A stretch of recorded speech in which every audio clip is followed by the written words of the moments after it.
예, 어제 저녁에는 한국 그 축구가 일본을 이기고 또 야구도 대만한테 예선전에서는 졌는데 슈퍼컵에서는 2대0으로 이겼죠. 그리고 제가 가장 감명 깊게 봤던 배드민턴은 우리 안세영 선수가 1라운드에서는 이겼는데 1라운드 중간에 부상을 당했어요. 그래서 2라운드에서 졌는데 3라운드에서 기적적으로 정신력과 실력 발휘해서 21대 8로 이겼죠. 그래서 이제 그 아시안게임 그 금메달을 보니까 중국이 200개, 일본이 51개, 한국이 42개더라고. 그리고 이제 인도가 25개로. 인도가 세계에서 인구는 제일 많은데 우리가 잘 쏘는 그 양궁에서 인도가 컴퍼게임이다가 뭐니까 거기서 인도가 싹쓸이했죠. 그래가지고 양궁을 한국을 이겼어요, 인도가. 그래가지고 어찌되었건 한국의 나라가 그렇게 적은데 세계에서 가장 인기 있는 종목이 축구, 그 다음에 야구인데 그 가장 인기 있는 구기 종목을 한국이 섞어 놓고 또 옛날에는 박태환 혼자 나가면은 금메달 한두 개 따왔는데 수영에서도 금메달을 많이 땄어.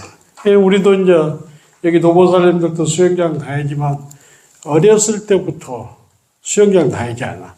그 사람들이 이제 성장을 하다 보니까 수영에도 슈퍼스타가 혼자 나오는 게 아니라 다 나와. 개영, 혼영, 자유형, 저병. 그래서 한국이 스포츠도 세계에서 가장 그 첨단을 요즘 세계 사람들이 좋아하는 스포츠에서 한국이 우승하는 것 같아요. 단지 이제 정치는 삼류 같아요, 확실히. 정치 요즘 이 얘기하면 부끄럽잖아요. 정치는 아주 삼류라. 똑같아? 똑같고. 그래서 한국이 경제적으로만 성장한 것이 아니라 스포츠도 옛날에는 레슬링, 유도, 태권도 때리고 조지는 데만 한국이 지금은 고급 스포츠가 한국 사람들. 그러니까 이것은 결국에는 문화가 선진화되다 보니까 선진국에서 좋아하는 것을 한국 사람들이 하는 것 같아요. 특히 축구 같은 경우는 정말 세계에서 가장 인기 있는 종목이잖아요. 그러니까 우리가 다 금메달을 못 따도 축구만 하나 따오면은 본전되기는 하는 거라. 그런데 축구까지 우승을 했으니까 한국이 경선한 것 같아요. 그렇죠? 네, 그런 것 같아요.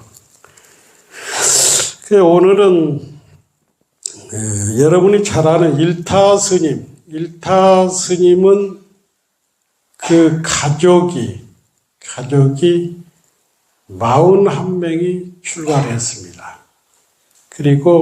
그래서 세계 승가 역사상 석가모니 부처님의 가족 일문곤속이 출가한 이후로 가장 많이 41명이 출가했단 말이에요. 그래서 일타스님 어머니, 아버지, 동생, 누님, 고모, 이모 할 것 없이 41명이 출가를 했어요.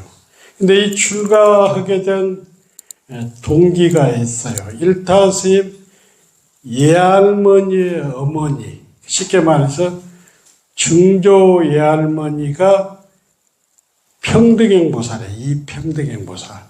나는 이게 일타스님한테 직접 들은 거예요. 듣고 그 당시 내가 메모를 해놨어. 그래가지고 이 보살님이 아주 신심 있는 보살이에요. 이 평등행 보살님이 시집을 어디로 갔냐면 김영김 씨 집으로 시집을 갔는데 양반집으로 시집을 간 거예요. 그래서 시 가가지고 새 아들을 낳았어. 새 아들을 낳았는데 60까지는 아주 집안이 평탄해. 고향이 어디냐면 공주 마곡사 근처단 말이에요. 공주 마곡사 근처인데 아주 집안이 부자로 살았어. 근데 그 평등행 보살의 남편분 되는 분이 김민영인데 이 거사가 60이 다 돼서 친척의 보증을 쓴 거예요. 친척의 빚보증을 썼는데 그래가지고 집안이 보증서서 빚을 못 갚으니까 그걸로 해서 그 처사가 또 죽은 거예요. 근데 이제 그 평등행 보살은 삼형제가 있어. 삼형제가 있는데 민수, 은수 이렇게 해서 삼형제가 있는데 세월이 이렇게 흘렀단 말이에요. 애들도 많이 컸는데 그러면서 그때는 이제 양반 사회에서 일제 강점기 때란 말이에요. 그래서 그 아들이 어머니한테 와서 세상이 변했습니다. 지금은 양반 사회가 아닙니다. 우리도 돈을 벌여야 합니다. 그래서 있는 재산을 다 정리해가지고 공주 읍내다가 솜털 공작을 만드는 거예요. 솜털 공작. 알죠? 그랬는데 이것이 생각보다는 아주 돈을 많이 버는 거예요. 돈을 정말 많이 버는 거예요. 그래가지고 월말이 되면은 아들 셋이 낳고 어머니를 한 목을 주는 거예요. 그러니까 어머니는 그때 당시 마곡사의 경어 스님 형님인 태어 스님이 마곡사에 있었다는 거예요. 그래서 가서 늘 공부도 배우고 기도도 다니는데 그래서 이제 이 어머니는 아들들이 효도를 하니까 공주읍에서도 아주 효도 집안이라고 소문이 난 거예요. 그리고 돈도 잘 버는 거예요. 그래서 이 평등행 보살이 아들 세 집을 계속 다니면서 이렇게 사는 게 방이 다 있는 거예요. 그런데 하루는 막내 민순의 집에서 자고 있었는데 아침에 비구니 스님이 탁발을 온 거예요. 탁발을 와서는 비구니를 보니까 환심이 나는 거예요. 정말 그 인물이 참 관세모사 같은 행복선은 그 설원장 스님처럼 이쁜 것 같아요. 그래가지고 신바람이 나서 걸망에다가 그때만 해도 예전 때 그 쌀이 기울 때잖아. 걸망에다 하나 쌀을 준 거예요. 그러면서 잠깐 쉬라고 하면서 자기 며느리 아들 자랑만 하는 거예요. 그러니까 비구니가 갈라다가 딱 걸망을 지다가 다시 놓으면서 한 말이 이 얘기 잘 들었습니다. 할머니. 죽음은 업이 됩니다. 이 소리가 들어요. 근데 공주 쪽에서는 업이 된다는 소리가 죽음은 구렁이가 된다는 소리예요. 구렁이가 된다고. 그러면서 구렁이가 다 됐다는 거예요. 업이 다 됐다는 거예요. 이 할머니가 깜짝 놀라면서 비구니를 잡은 거예요. 잡으면서 어떻게 해야 극락에 갈 수 있습니까? 그러니까 비구니가 딱 한마디 하는 거예요. 오늘부터 바깥 출입을 하지 말고 아들 며느리 자랑하지 말고 아미타불만 부르라는 거예요. 그래서 이 평등행 보살이 성근이 있는 보살이라. 그래서 매일 자기 집에서 아들 집에도 안 가고 아미타불만 부른 거예요. 10년을 그렇게 한 거예요. 10년. 70이 됐죠. 그런데 이 할머니가 그때부터 업이 소멸되고 해안이 열린 거예요. 그래가지고 아는 소리를 하는 거예요. 쉽게 말해서 누구 며칠 날 죽겠다. 누구 출세겠다. 누구 아프겠다. 그러니까 공주고을에서 이 평등행 보살님한테 뭘 보러 오는 거예요. 문전성시를 이루는 거예요. 그러면서 하루는 이 할머니가 아미타불을 안 부르고 문수보살을 부른 거예요. 문수보살. 아미타불을 10년 동안 하던 것을 문수보살을 부른 거예요. 아들들이 신심 있는 사람이라 마곡사 주지로 계시는 경허스님 형 태허스님한테 찾아간 거예요. 우리 어머니가 아는 소리를 그렇게 하면서 이때까지 부르던 아미타불을 부르지 않고 문수보살 기도를 한다는 거예요.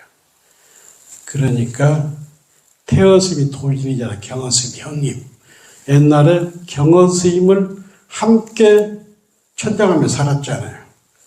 그러면서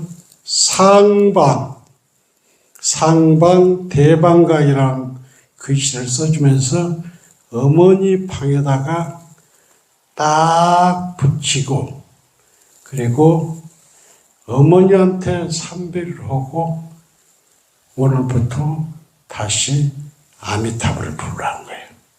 그러면서 그 태허스님한테 갔다 온 얘기를 아들 삼형제가 하니까 어머니가 받아들인 거예요.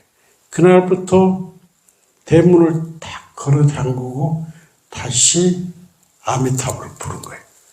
그래가지고 88세 그 보살님이 다 앉아가지고 자타림 했는데 밤에 돌아가셨는데 마을에서 난리가 난 거예요. 반각을 한 거예요. 그 어머니 방에 불이 반각을 한 거예요.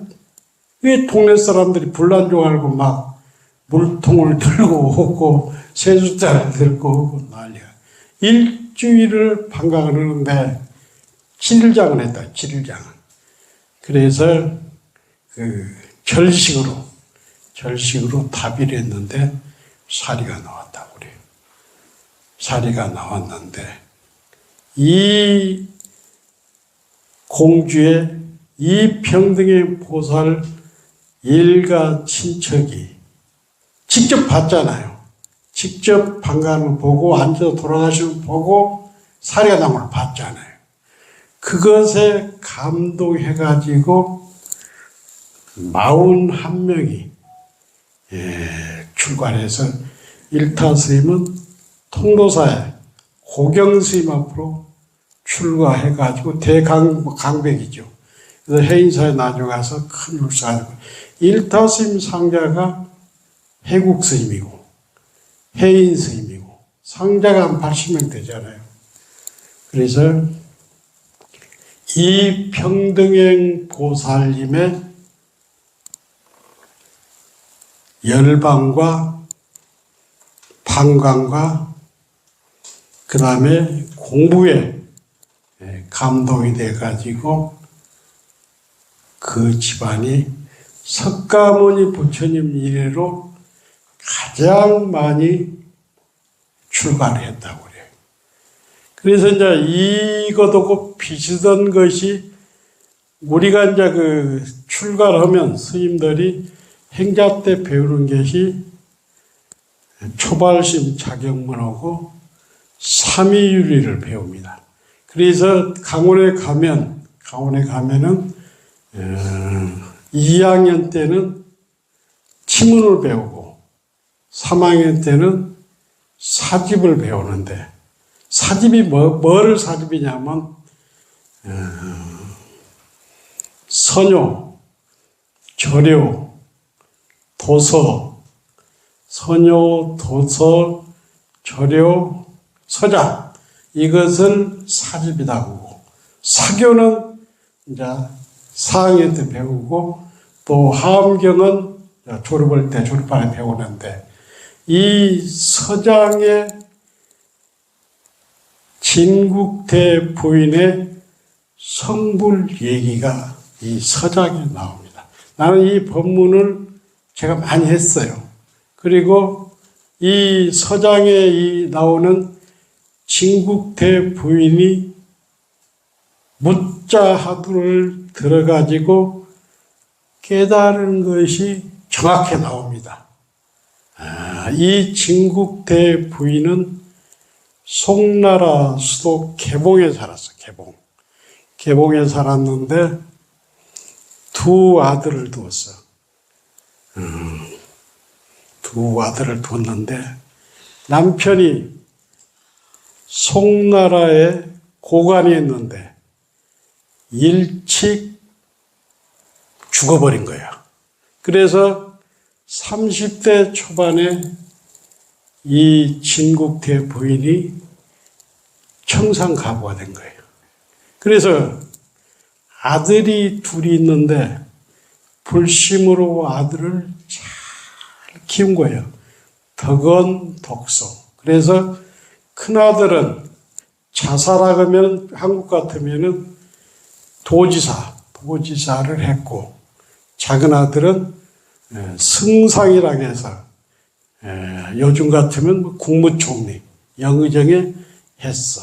그래서 이제 이 보살님이 애들을 뒷바라지하고 나이가 60이 넘어서 후원으로 이렇게 물러났더라고, 후원으로. 물러났는데 그 당시에 가장 유명한 사람이 누구냐면 스님으로서는 항주, 이번에 항주가 아시아게 뭔데죠? 항주에 경산사라고 절이 있습니다. 거기에 서장을 지은 그 대스님하고 그 당시 성공부를 하는 고관 대작들하고 편지를 왔다 갔다 하면서 공부를 점검해 준 스님이 대스님이라. 대스님이 계셨어. 그래서 그때만 해도 중국도 지금부터 1067년도에서 1034년이니까 굉장히 지금 오래됐죠. 근 900년 정도 되는데 많은 사람들이 대스님을 만나고 싶어 하는 거예요. 대스님이 어떤 스님이냐? 오조 법연스님, 언어국근 스님, 대스님. 대스님이 가나선을 제청한 사람이라. 원래부터 화두가 있었는데 이것을 대스님이 정리보고 딱 체계화시킨 사람이 대스님이란 말이에요. 이 대스님이 항주에 경산사에 있었어. 그래서 모든 지식인들이 대스님을 만나고 싶어 하는 거예요. 이 보살도 진국대 부인도 대스님을 만나고 싶은데 나이가 늙어버렸고 그때만 해도 걸어가야 하니까 그래서 마음뿐이었는데 근데 마침 대스님 제자가 도겸이라는 제자가 있어. 이 사람이 이 시주를 하고 다니고 또 대스님을 대신해서 법문하고 다니는 거예요. 그래서 고관 대작집에 진국대 부인 집에 이 도겸스님이 온 거예요. 그래서 이 진국대 부인이 이렇게 얘기해요. 스님, 제가 그렇게 대스님을 만나고 싶은데 내가 나이가 늙었고 갈 수가 없습니다. 대스님은 어떻게 우리 노인들에게 공부를 가르칩니까? 이렇게 물어봐. 그러니까 그 도겸 스님이 우리 대스님은, 우리 큰 스님은 마음이 있는 사람은 부처가 될 수 있다 하면서 무자하두를 줍니다. 어떤 사람이건 무자하두를 둡니다. 무자하두는 어떤 스님이 와가지고 조주스님한테 이렇게 묻지요. 이 개에도 불성이 있습니까? 그러니까 조주스님이 없다 하는 거예요. 그래서 부처님께서는 일체 중생이 불성이 있다 했는데 어째서 조주스님은 없다겠을까? 어째서 물하겠을까? 어째서 물하겠을까? 이렇게 가르칩니다. 이 법문을 듣고 진국대 부인이 그날 저녁부터 용맹경에 들어가는 거예요. 부처가 될 수 있고 생사를 해탈할 수 있다 하니까 바로 용맹경에 들어가는 거예요. 그래서 이 보살님이 죽기 살기로고 용맹경에 딱 들어가는 거예요. 그래 6일 동안 하두를 드는데 하두가 잘 들려. 근데 7일째 드는 날 이 할머니, 이 진국대 부인이 잠을 잠깐 조는 거예요. 잠깐 조는 사이에 뜰 앞에 봉황이 딱 날라와. 자기 뜰 앞에. 그래서 이 보살이 꿈속에 이래, 저 봉황을 한번 탔으면 좋겠다 하고 봉황에 탁 올라타. 이 봉황이 촥 나는 게 꿈속입니다. 꿈속에. 날라서 촥 가는데 마실이 보여. 마을이 보이지 않아.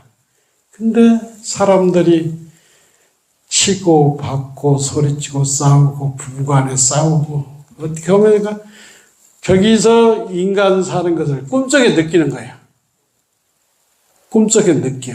그러면서 봉황을 타고 꿈속에서 천지를 이렇게 돌다가 뜰 앞에 다시 봉황이 딱 앉는 순간에 무자두가 터져버린 거예요.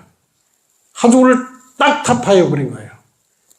그러면서 이 할머니가 둥실둥실 춤을 추어 그 자리에서 춤을 추어 막 그러면 옛날 그 보살은 얼마나 글이 좋은 사람이에요. 글이 딱 좋으니까 붓을 가져라게. 그래서 개성을 탁 써. 꿈속에 봉황 타고 푸른 하늘 올랐더니 인생살이 하룻밤을 여간에서 지낸가 같음을 알았네. 돌아올 때 꿈길인가 했더니 봄비 온 뒤 산사소리 해막도다. 이것을 붓글씨로 딱 써. 그리고 2개를 써, 개성을. 날마다 경전을 보고 있으니 옛적에 알았던 일을 만난 것 같구나. 자주 걸림 있다고 말하지 마라. 한 번 보니 한 번 다시 새롭다. 이 개성을 딱 써가지고 이제 딱 보살에 보니까 어떤 것도 어떤 하두도 안 맥히는 거예요. 그런데 다음날 도겸이가 소문을 듣고 온 거예요. 그 보살이 깨쳤다고 하니까 소문을 듣고 온 거예요. 그래서 이 개성을 붓으로 써가지고 대스님한테 딱 보내니까 대스님한테 간 거예요. 이 스님이. 가서 딱 읽어보니까 완전히 깨친 거예요. 인가를 해, 인가. 그래서 서장이라는 책에 진국대 부인하고 대스님하고 편지로 인가한 것이 스님들 교과서에 나와. 진국대 부인의 성불 얘기. 이게 노부살이 70이 넘어서 문자들을 일주일 들어가지고 성불을 했단 말이에요. 이것도 여러분도 충분히 가능해. 단지 믿고 하지 않을 뿐이라. 그래서 진국대부인은 스님들, 한국에서 배우는 스님들 교과서에 진국대부인의 성불 얘기가 나옵니다. 여러분도 할 수 있죠? 네? 평등행보살도 성불을 했고, 진국대부인도 성불을 했고, 여러분도 충분히 성불을 할 수가 있어요. 다음 주부터는 대한불교 조계종 선언의 5대 선사가 법문사 선방에 여기 와서 법문합니다. 그래서 지금 이미 BTN이나 BBS에서는 강구가 지금 나가고 있습니다. 그래서 첫날은 영진 스님, 두째 날은 해인사 선언장을 하셨던 아주 요즘 인기가 있죠. 효담 스님. 세 번째는 오람 스님. 네 번째는 향국 스님이 계셨던 길상선언, 묘관암사 길상선언 선언장인 서강 스님. 그 다음에 다섯 번째는 통도사 윤하를 지냈던 영일선덕 스님, 영일 스님 오십니다. 그래서 이것도 저 혼자 이렇게 스님들을 모신 것이 아니라 영진 스님이나 여러 스님들하고 상의를 하고 또 선방 스님들도 얘기를 들어보니까 다들 좋다고 그래. 그래서 이번에는 70 넘은 스님은 없고 60대 초반, 중반, 젊은 스님으로 이렇게 모셨습니다. 그리고 이 기간에 저희들은 15년 동안 9월 구구절 행사를 해서 합니다. 그래서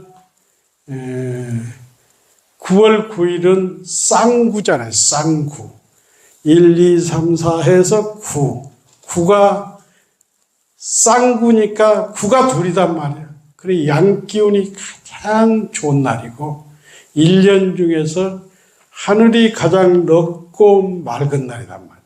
그래서 5대 선사 법회 때 입제를 영진스님 모셔갖고 증명을 해가지고 9일간 기도를 해서 9월 9일 날 희양을 합니다. 그래서 특히 이제 구구절은 돌아가신 분의 날짜를 모른다든가, 그 다음에 우리 만년입회 혹은 1029일 영가를 입회를 모신 분들.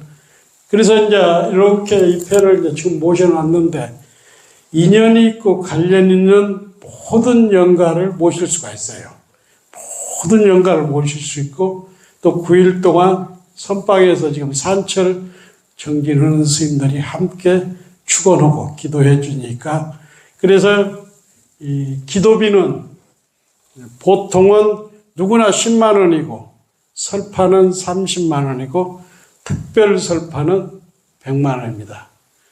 아무튼 5대 선사 법회 때 구구절 아주 맑고 청량하고 지옥문이 열리는 9월 9일. 중국 같은 데는 백중 못지않게 이 9월 9일이 가장 좋은 날이다 해서 천도를 지낸다고 그래요. 그래서 공부도 하고 법문도 듣고 인연이 있고 관련이 있는 영가들도 우리의 법력으로 연불로 기도로 이고등 나갈 수 있는 그런 좋은 기회가 되었습니다. 감사합니다.